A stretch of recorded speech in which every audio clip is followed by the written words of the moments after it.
新劇《九門》於2026年7月30日喺優酷開播。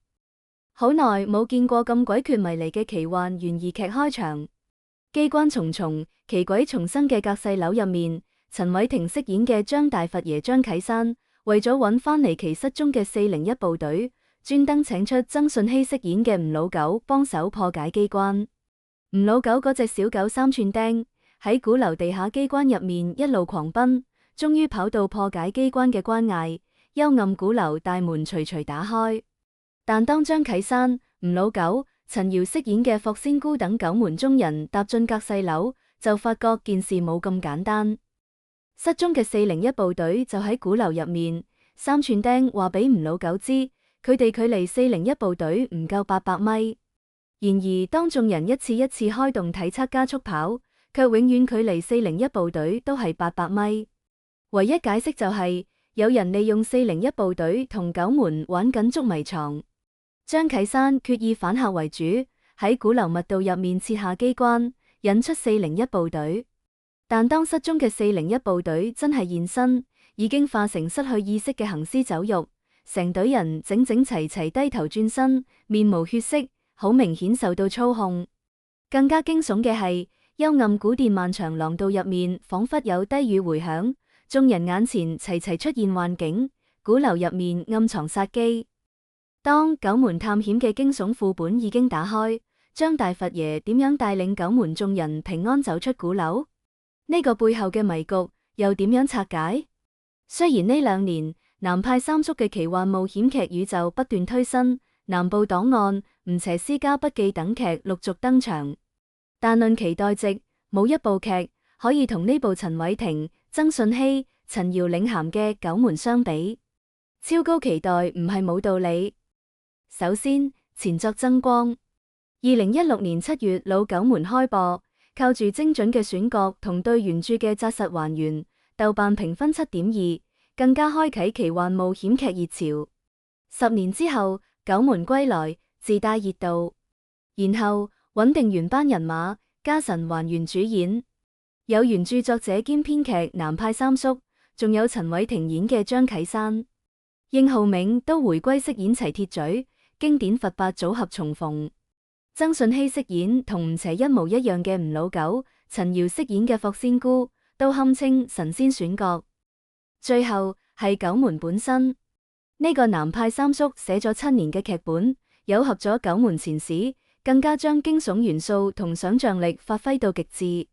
劇未播，預約量就突破600萬，首播放出4集，1個鐘熱度破5000。咁九門憑咩收穫咁多關注？又能否點燃暑期檔，延續老九門嘅輝煌？咁就帶大家睇睇呢個九門入面到底有咩乾坤。九門一開波就係為咗講古仔而去，僅僅4集就出現2大迷局，引出4個伏筆。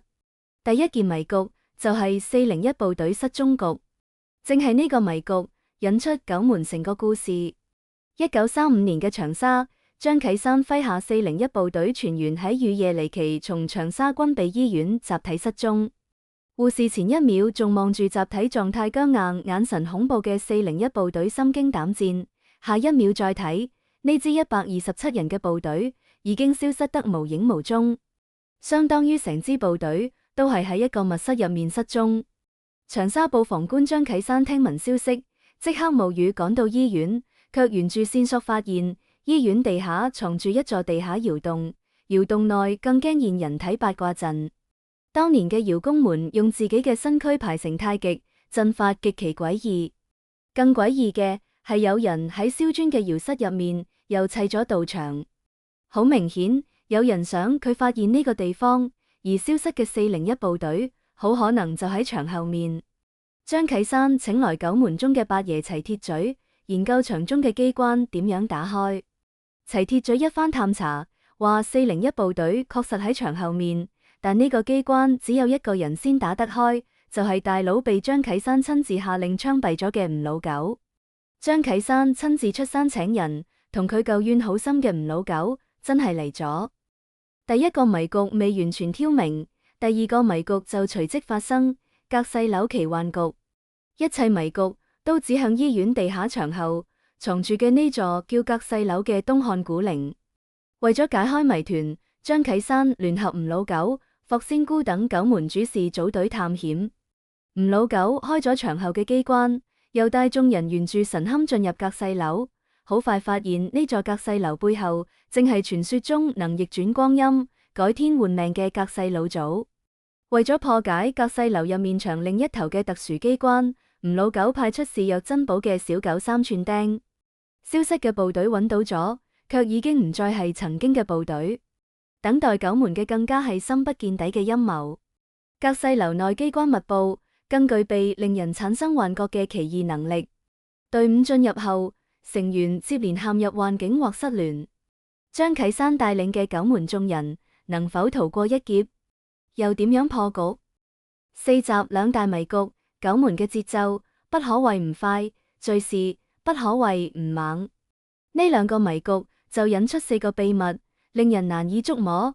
喺吸引觀眾快速入戲嘅同時，牢牢抓住眼球。第1個秘密係隔世樓嘅秘密。單係迷霧重重嘅隔世樓就有3個疑點。首先係樓中樓背後藏住瑤宮獻祭，牆上仲驚言密語，背後之人故意引張啟山嚟，究竟想點？其次，百人部隊一夜之間憑空消失，背後嘅密室之謎真相如何？邊個有咁嘅能力對長沙布防軍隊下手？最後係佛爺帶住九門眾人進入樓中，卻遭遇永遠跑唔完嘅800米等規則怪談，仲憑空出現一座殿，眾人仿佛陷入空間無限輪迴同幻境疊加嘅困局。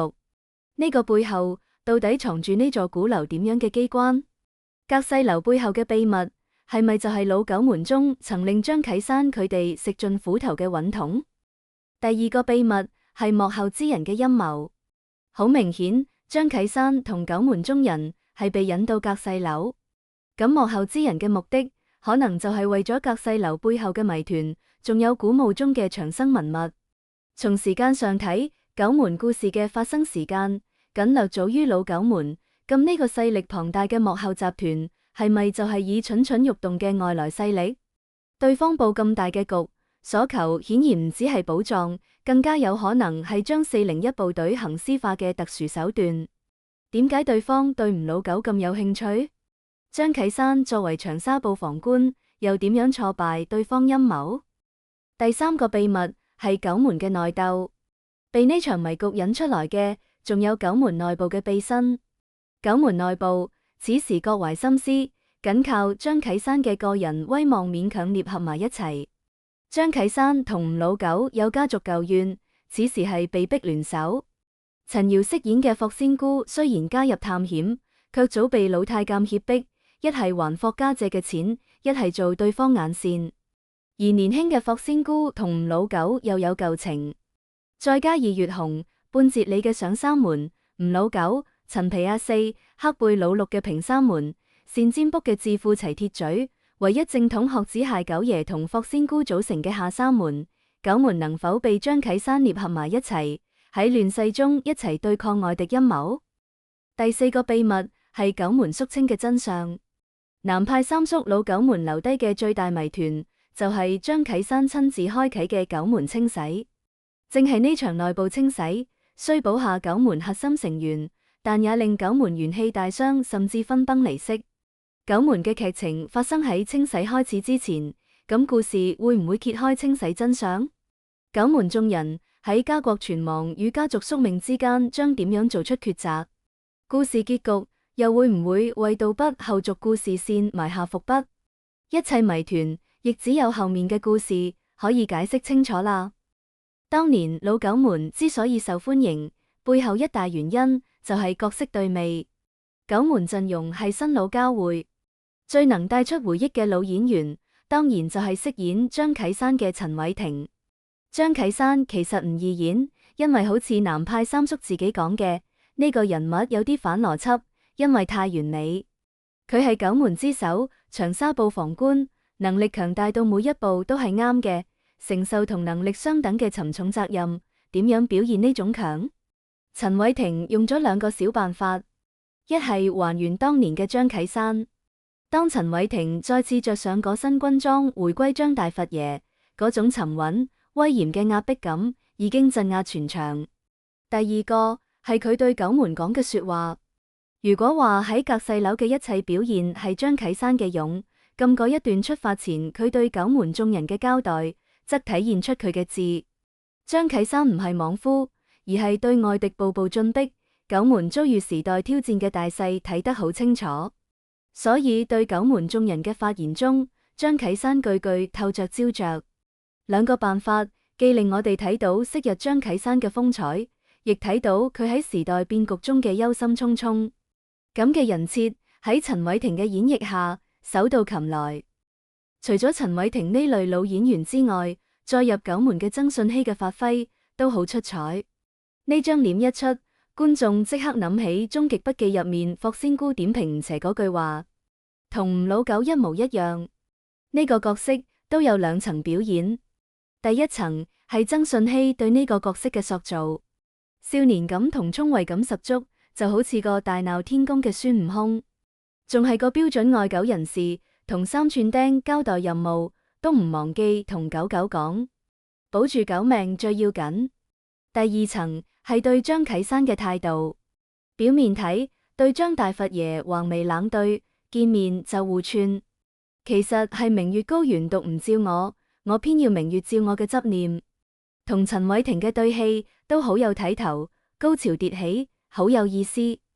另外都要讚下陳瑤，實際上頭四集陳瑤嘅戲份並唔似真正嘅女主角，但陳瑤一身旗袍出場，又高又清冷，又帶住一身江湖風骨，人物應有嘅就都有咗。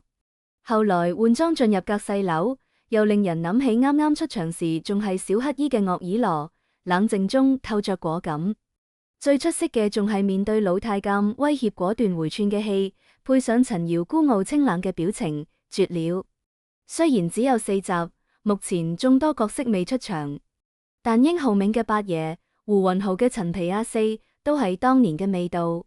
徐正溪客串嘅二月紅、李乃文、黃敬松飾演嘅半截理同江湖中人，個個入型入格。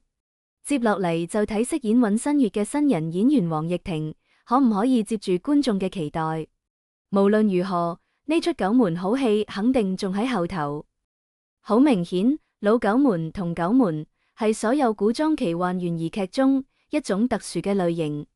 一方面，佢取材於中式民族，九門中人嘅各家手段都脫胎於中式民族呢個巨大寶庫，從民族嘅夾縫入面揾故事，即刻有嗰種味道。另一方面，佢聚焦於時代特色嘅懸疑。民國亂世本身就充滿故事，九門嘅精彩同樣脫胎於時代變局中。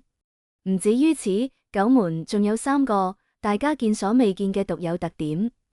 第一個係東方奇幻，有別於好多同類劇，為方便過審，大幅刪減探險、懸疑解謎嘅核心劇情，加入貼合流量嘅戀愛支線，令故事失去應有嘅味道。九門原本都有呢個隱憂，拍得好唔好，播唔播得？4集過後，放心啦。喺三叔擔任編劇同唐軌導演拍攝嘅打造下，奇幻詭異嘅氛圍得到最大保留，對原著嘅還原亦都發精準。前4集唔拖沓，唔注水，驚險同趣味平衡得啱啱好。尤其係唔靠花里花碌嘅濾鏡同 AI 烘托恐怖氛圍，而係靠實景同鏡頭打造真實懸疑感，好感拉滿。比如開場冇耐嘅高能名場面，地下窑洞中暗含古老秘術與獻祭陰謀，氛圍驚悚詭異，懸疑感直接拉滿，氛圍亦真亦幻，嗰種驚喜感係無與倫比嘅。第二個係九門秘辛。有別於其他奇幻懸疑劇嘅團隊組成，九門入面嘅主要查案人員正係九門眾人。九門之間藏盡暗流博弈、恩怨、執念與謎團交織。陳偉霆時隔多年再次回歸九門故事，張大佛爺同吳老九嘅恩怨都決定住故事走向。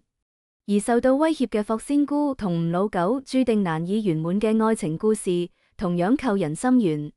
更關鍵，九門遭遇嘅迷局背後，係亂世中九門中人嘅命運選擇，同長沙城嘅安危存亡。九門全員齊聚共赴險局，處處係不經意間嘅互動同故事。第三個係中式懸疑。講到東方奇幻，大家首先諗到嘅係去睇睇有咩大場面、動作戲，但其實最能凸顯質量嘅都係細節。冇一個個精雕細琢嘅細節，就唔會有栩栩如生嘅東方奇幻世界。而九門好多奇幻元素嘅設計，比如虛景、隔世樓等，唔單止帶住一層濃濃嘅中式邪典氣質，更前後勾連，令觀眾喺一步一步往後睇嘅過程中抽絲剝繭，揾尋背後嘅真相。而劇集中式驚悚嘅氛圍都做得幾足，比如開場濃霧籠罩嘅破舊廊道入面，燈翻透着令人汗毛直立嘅紅光，詭異嘅401部隊，唔靠突然跳出來嘅怪物嚇人，而係嗰種你喺明處有啲嘢喺暗處死死盯住你嘅壓迫感。呢啲元素融入喺故事中，成為懸疑感來源嘅一部分，而所有嘅推理、案件、抽絲剝繭，又融入九門嘅奇幻故事中。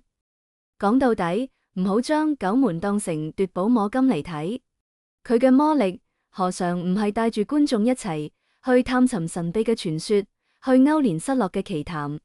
雖然經典難以跨越，但只要唔好諗住將 IP 改編當成消費情懷嘅一次過買賣，九門嘅故事最終必定會被熒幕外面睇故事嘅人感應到。呢部九門值得繼續追落去。今期嘅內容就到呢度，如果你鍾意我哋嘅節目，歡迎訂閱、點讚、轉發，多謝大家嘅支持。